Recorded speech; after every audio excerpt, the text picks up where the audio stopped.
আসসালামু আলাইকুম। আমি সাথী খাতুন। পড়াশোনা করছি পাবনা বিজ্ঞান ও প্রযুক্তি বিশ্ববিদ্যালয়ে সিভিল ইঞ্জিনিয়ারিং বিভাগে। আজকে আমি তোমাদেরকে দেখাবো পায়ের মান 3.1416 কেন। তোমরা কি কখনো ভেবে দেখছো যে পায়ের মান 3.1416 কেন? দেখো, আমি একটু তোমাদেরকে বোঝাই। যদি আমরা একটা বৃত্ত নিই,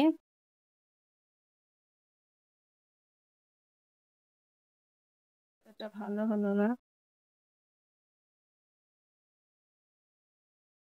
যদি একটা বৃত্ত নিয়ে, বৃত্তের পরিধি হচ্ছে বৃত্তের চারপাশে বৃত্তের পরিধি। এটা যদি বৃত্তের কেন্দ্র হয়, এইটা বৃত্তের ব্যাস। বৃত্তের ব্যাস হলো বৃত্তের ব্যাসার্ধের দ্বিগুণ। তাহলে পরিধি পরিধি 2 পাই r। এখান থেকে আমরা পায়ের মান বের করতে পারি। পায়ের মান কি হবে? পায়ের মান হবে পরিধি বাই 2r। 2rটা হচ্ছে এখানে ব্যাস, কারণ ব্যাসার্ধর দ্বিগুণই হচ্ছে বৃত্তের ব্যাস। আর যদি ব্যাসার্ধ হয় বৃত্তের ব্যাস 2r, তাহলে আমরা বলতে পারি যে বৃত্তের পরিধি আর ব্যাসের অনুপাতই হচ্ছে পায়ের মান। এখন মনে করো কোনো বৃত্তের পরিধি যদি এই বৃত্তটার পরিধি যদি 22 হয় আর ব্যাস যদি 7 হয়, তাহলে এখান থেকে আমরা পায়ের মান পাবো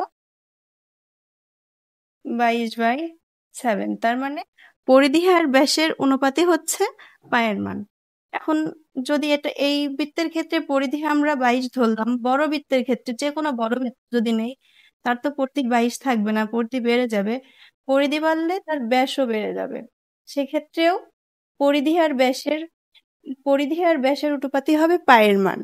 এভাবে আমরা যদি এই পায়ের মান যদি পরিধি আর ব্যাসের অনুপাতটা যদি 3.1416 না আসে, তাহলে সেটা বৃত্ত হবে না। সেটা হয়তো বা বৃত্তের যে শেপ রাউন্ড ফিগার ওটা আসবে না, হয়তো বা ব্যাস বেশি হয়ে যাবে বা ব্যাস কম হয়ে যাবে, এমন হবে। তো আমরা বলতে পারি যে পায়ের মানটা হচ্ছে পরিধি আর ব্যাসের অনুপাত। এই মানটা 3.1416 আসবে। যে কোনো বৃত্তের ক্ষেত্রে এটা খাটবে। আশা করি তোমরা বুঝতে পেরেছো পায়ের মানটা। এরকম ভিডিও আরো পেতে তোমরা চ্যানেলটা সাবস্ক্রাইব করো এবং ভিডিওতে একটা লাইক করো।